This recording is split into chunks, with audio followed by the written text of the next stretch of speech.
Another day I was failing my son. I stood in the hospital billing office, staring at numbers that might as well have been written in a foreign language. $380,000. That's what it would cost to save Tyler's life. The kidney transplant, the anti-rejection medications, the months of recovery care. I had $42,000 in my retirement account and a modest teacher's pension that barely covered rent. "Mrs.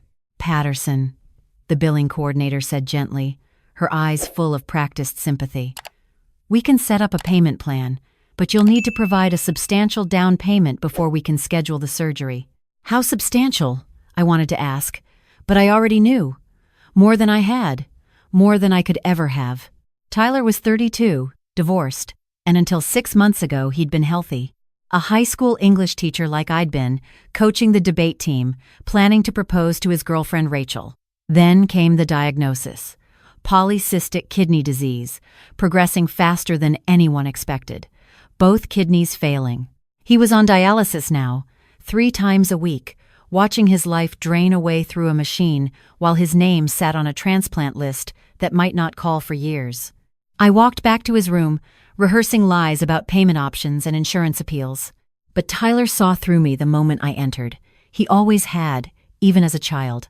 "Mom," he said, his voice weak. Don't what? Don't sacrifice everything for me. I've made peace with this." Well, I haven't. I sat beside his bed, taking his hand. It felt thinner than last week, the skin dry and papery. "You're going to get that transplant." He smiled sadly. "With what money, Mom? Your magic wand?" I didn't have an answer. I just held his hand and pretended I wasn't watching my only child fade away. That evening, Rachel met me in the hospital cafeteria. She'd been Tyler's rock through all of this, never wavering even when he tried to push her away. At 29, she shouldn't have had to be this strong. "Emma," she said, sliding into the booth across from me, "I need to tell you something." My heart sank. She was leaving. I couldn't blame her.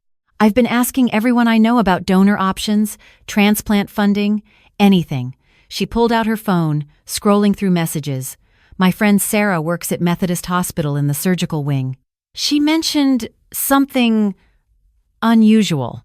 Unusual how? There's a doctor there. Dr. Michael Torres. He's a cardiothoracic surgeon, one of the best in the state. Rachel hesitated. His wife died 3 years ago from an unrelated illness, but she was an organ donor. She specified that her organs could only go to someone chosen by her husband. "Okay," I said slowly, not understanding. "One of her kidneys is still viable. It's been preserved through some advanced medical process. Emma, it's a perfect match for Tyler's blood type." Sarah checked. Hope surged through me, immediately followed by suspicion. Why hasn't it been used? Because Dr. Torres won't release it. He's been stuck. Grieving. Sarah says he comes to work, performs surgeries brilliantly, then goes home to the house he shared with his wife and doesn't come out except for work. For 3 years. So he's keeping his dead wife's kidney as some kind of shrine? The words came out harsher than I intended. Rachel shook her head. Sarah thinks he needs a reason.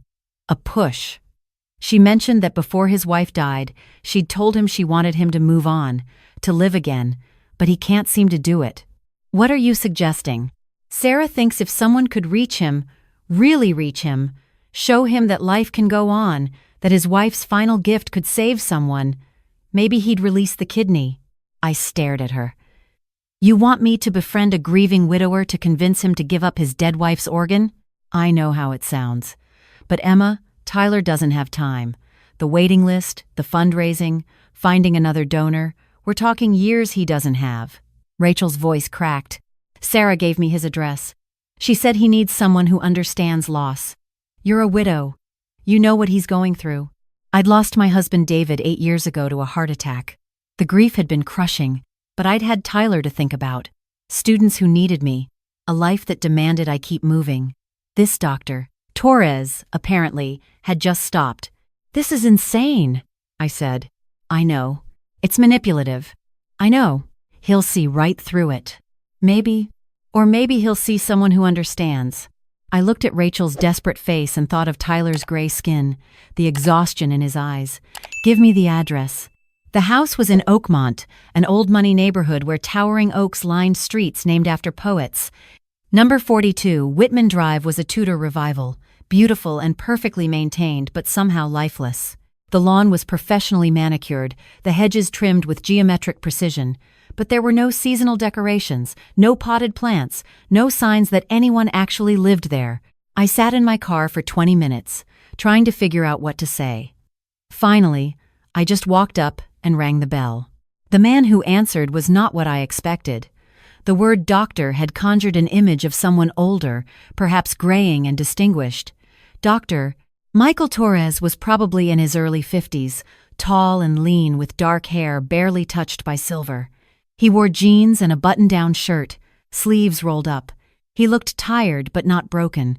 What struck me most were his hands. On his left hand, he wore a wedding ring, the gold worn smooth from years of wear. "Can I help you?" His voice was professional but cautious. I'd prepared a speech, but standing there looking at him, I abandoned it. "My name is Emma Patterson. My son is dying." His expression didn't change, but something shifted in his eyes. "I'm sorry to hear that. He needs a kidney transplant. I was told you might be able to help." Now his face hardened. "Who told you that?" "Does it matter? I'm not here to manipulate you or pressure you. I need to try." My voice wavered. "He's my only child. He's 32 years old and he's dying, and I can't stop it. I can't fix it. I can't save him. So yes, I'm here to ask for help from a stranger because I have nowhere else to go." Dr. Torres stood silent for a long moment. Then, unexpectedly, he stepped back from the door. "Come in." The house was immaculate, decorated in soft neutrals with tasteful artwork on the walls, but like the exterior, it felt frozen in time. There were fresh flowers in a vase, a coffee mug on the counter, signs of life, but it all felt staged somehow.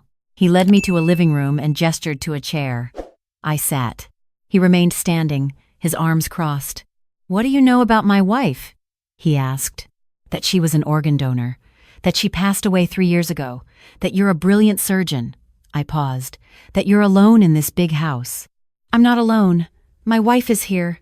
The words sent a chill through me, but I kept my voice steady. "I'm a widow too, lost my husband 8 years ago. Heart attack. For the first year, I felt him everywhere, his chair, his coffee cup, the side of the bed where he slept. I met his eyes, but he wasn't there, and eventually, I had to accept that." "What makes you think I haven't accepted it?" "The ring." I nodded to his left hand. "You still wear it." He looked down at his hand, turning the ring slowly. "My wife asked me to promise her something before she died. She made me swear I wouldn't take this ring off until I was ready to really live again. Not just exist. Not just go through the motions. Live." He looked back at me. "I haven't been ready." "Maybe that's okay." He seemed surprised. "You're not here to tell me to move on? I'm here to tell you that my son needs help. If you can provide it, I'm asking. If you can't, I understand. But I'm not going to pretend I know what you should do with your grief. That's yours." Dr. Torres sat down finally, in the chair across from me. "Tell me about your son." So I did. I told him about Tyler, about the diagnosis, about watching a vibrant young man slowly fade, about Rachel, who loved him enough to stay, about the impossibility of the medical bills and the cruel mathematics of organ donation waiting lists. He listened without interrupting, his expression unreadable. When I finished, he was quiet for a long time. "My wife's name was Sophia," he said finally. "She was a pediatric oncologist. She fought cancer her whole career, in other people's children. Then she got ovarian cancer herself. Stage 4 by the time we caught it." His voice was steady, but I could hear the effort it took. "She had 9 months. She spent them organizing everything.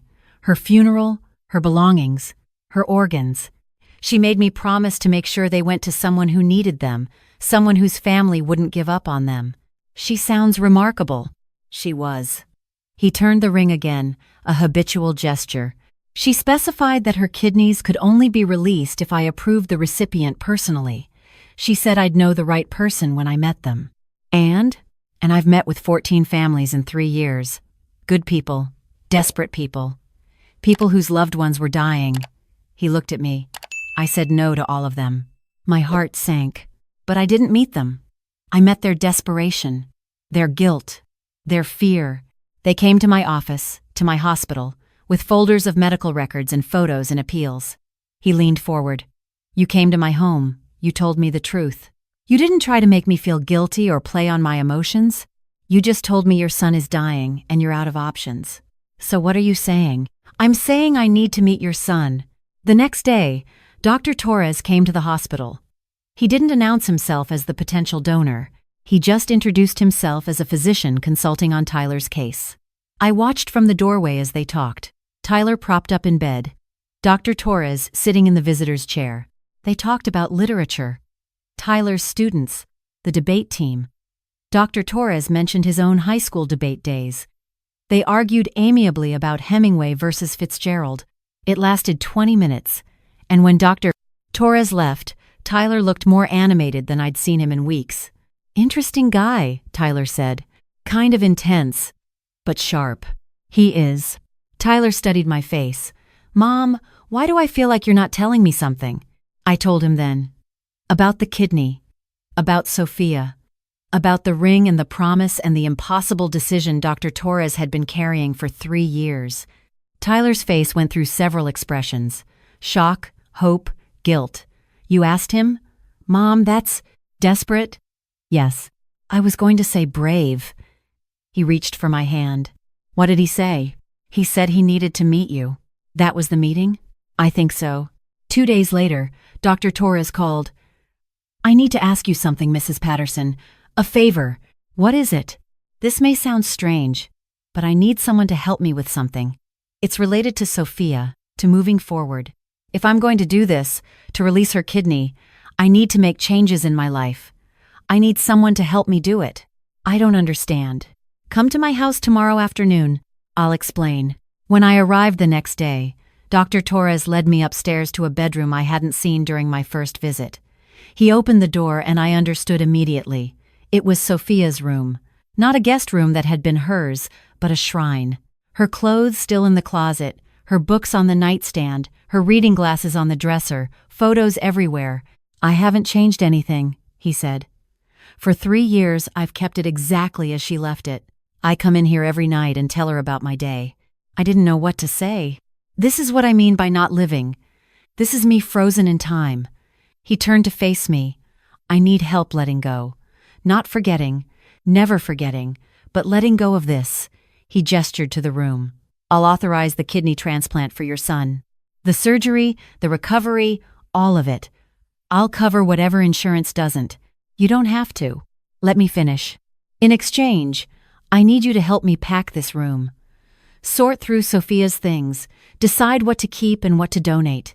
Help me turn this back into a guest room, or a study, or anything but a museum. Why me? Because you understand loss without trying to fix me. You don't pity me. You don't act like I'm broken. He paused. And because if I'm going to trust someone with my wife's final gift, I need to trust them with her memory too. It felt like a strange bargain, but I understood it. Okay, there's one more thing. He turned the wedding ring on his finger. Sophia's last wish was that I remove this ring when I found someone who could help me live again. Not love again, necessarily. Just live. She didn't want me trapped. You don't have to take it off for me. I know, but I think I have to take it off for her. The next 3 months were unlike anything I'd expected. The kidney transplant was scheduled quickly.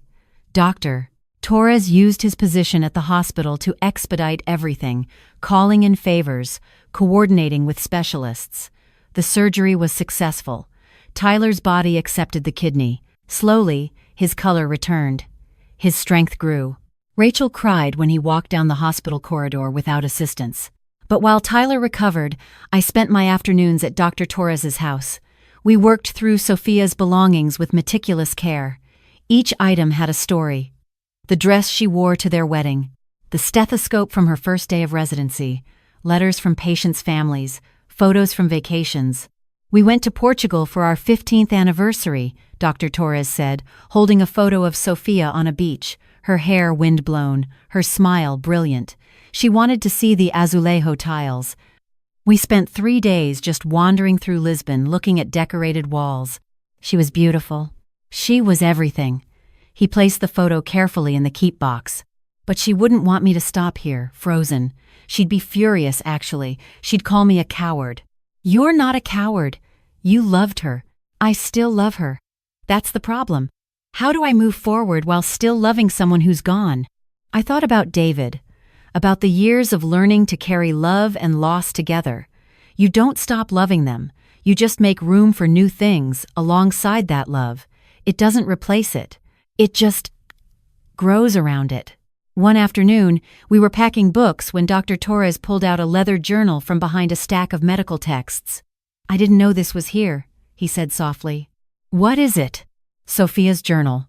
She kept it during her illness." He opened it, his hands shaking slightly. "I couldn't read it. After she died, I just couldn't." "You don't have to now." But he was already reading, his eyes moving across the pages. I saw his expression change, surprise, mixed with pain, mixed with something else. He read for several minutes, silent. Then he handed me the journal, open to a specific page. "Read this." The entry was dated 2 weeks before Sophia's death. Her handwriting was shaky but clear. "Michael will keep his promise. He'll wear the ring until he's ready. But I worry he'll never be ready. He'll use that ring as an excuse to stop living, and that would break my heart more than this cancer ever could. So I'm writing this for whoever finds it. If you're reading this, it means Michael trusted you enough to let you into this room, into this part of his life.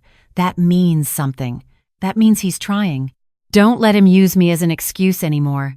He has too much love to give, too much life to live. My kidney will save someone, I hope. But more than that, I hope Michael saves himself. If you're a woman reading this, and if you care about him, don't let him hide behind my memory. Make him take off that ring. Make him live. With gratitude, Sophia. I read it 3 times, my hands trembling. When I looked up, Dr. Torres was watching me. "She knew," he said. "She knew I'd freeze. So she left instructions. Michael." I started, then realized it was the first time I'd used his first name.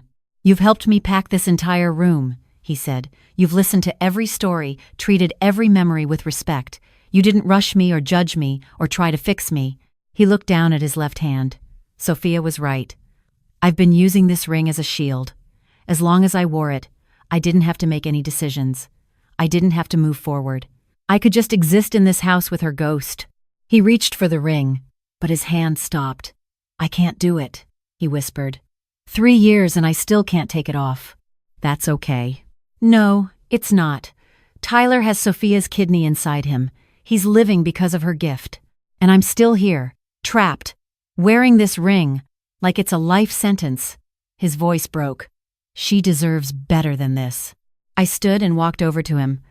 "Michael, you don't owe me anything. You already saved Tyler's life. But I promised her. I promised I'd live. So start tomorrow, or next week, or next year. There's no timeline for grief." He looked at me with such raw pain that I wanted to look away, but I didn't. "Will you help me?" he asked. "Not now, but when I'm ready. Will you be there when I take it off?" "Of course."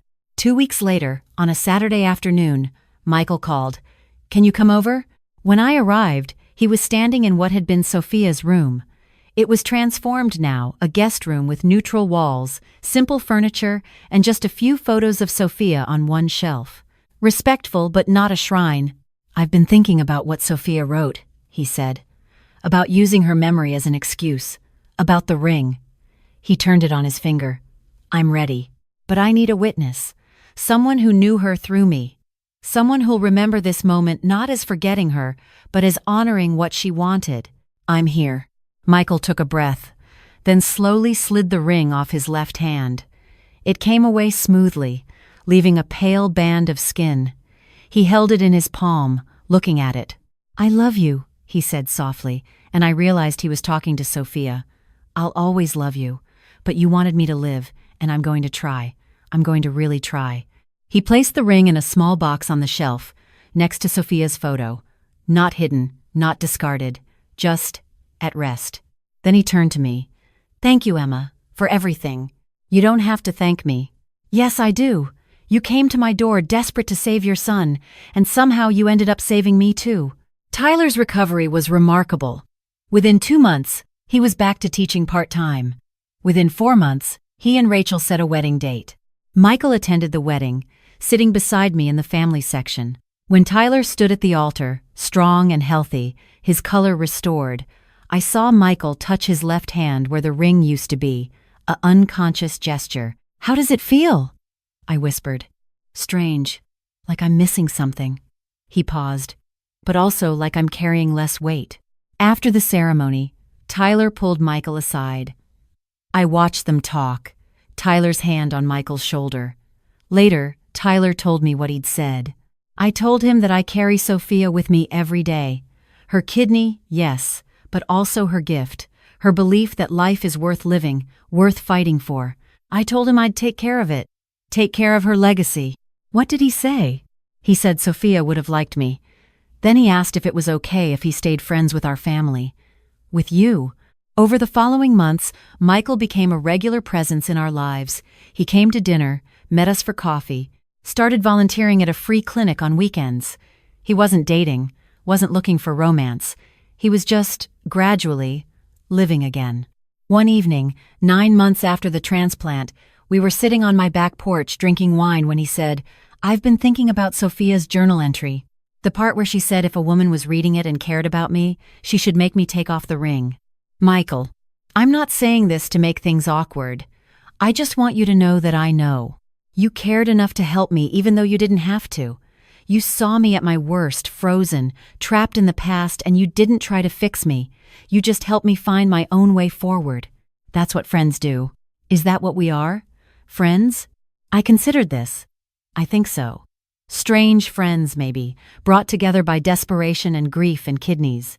He laughed. A real laugh. The strangest friends? But over time, it became something more. Not dramatic, not a grand romance. Just two people who'd both loved deeply, lost painfully, and learned to carry that loss while still being open to life. We started going to concerts together, traveling small trips at first, then longer ones. Learning each other not as the widow and the widower, not as the desperate mother and the frozen doctor, but as Emma and Michael. Tyler noticed. "Of course. You know you're allowed to be happy, right?" he said one day. "I am happy. I mean, with Michael. It's okay. Dad would be okay with it." "How do you know?" "Because Dad loved you enough to want you to be happy. Just like Sophia loved Michael enough to tell him to move on." He hugged me. "Life is short, Mom. You of all people know that." 2 years after Tyler's transplant, Michael and I stood at a small overlook in the mountains, watching the sunset. It had become our spot, a place we went when we needed to think or talk or just be quiet together. "I want to tell you something," Michael said. "When I first agreed to help Tyler, I thought I was doing it for Sophia, fulfilling her wishes, making her proud. He took my hand, but somewhere along the way, I realized I was doing it for me too. Helping Tyler meant letting you into my life. And letting you in meant letting life in." "Michael, I'm not proposing. Not yet, anyway." He smiled. "But I want you to know that I'm not frozen anymore. I'm not just existing, I'm living. And a lot of that is because of you." I squeezed his hand, thinking about the strange path that had brought us here, the desperation that had sent me to his door, the grief that had bound us, the slow, careful way we'd helped each other heal. "Sophia was right," I said. "You have too much love to give to keep it locked away. So did you." We stood there as the sun disappeared below the horizon, two people who'd loved and lost and found their way to something new, not a replacement for what we'd had before, not a betrayal of the people we'd loved, just a continuation, a next chapter. That night, as Michael drove me home, I thought about Tyler, healthy and strong, about Rachel, now my daughter-in-law, about Sophia, whose final gift had saved not just one life but two, about the wedding ring that sat in a box on Michael's shelf, no longer a chain but a memory, about David, who I still loved, who I still missed, but who no longer defined every moment of my life, about the strange mathematics of loss and love, how they could coexist, how carrying one didn't mean abandoning the other. "What are you thinking about?" Michael asked. "Everything," I said. "And nothing, just grateful." "For what?" "For second chances. For stubborn widowers who keep promises. For daughters-in-law who refuse to give up. For organs that save lives and journals that give permission. I looked at him. For you. He reached over and took my hand, his left hand, the one that had worn a ring for so long.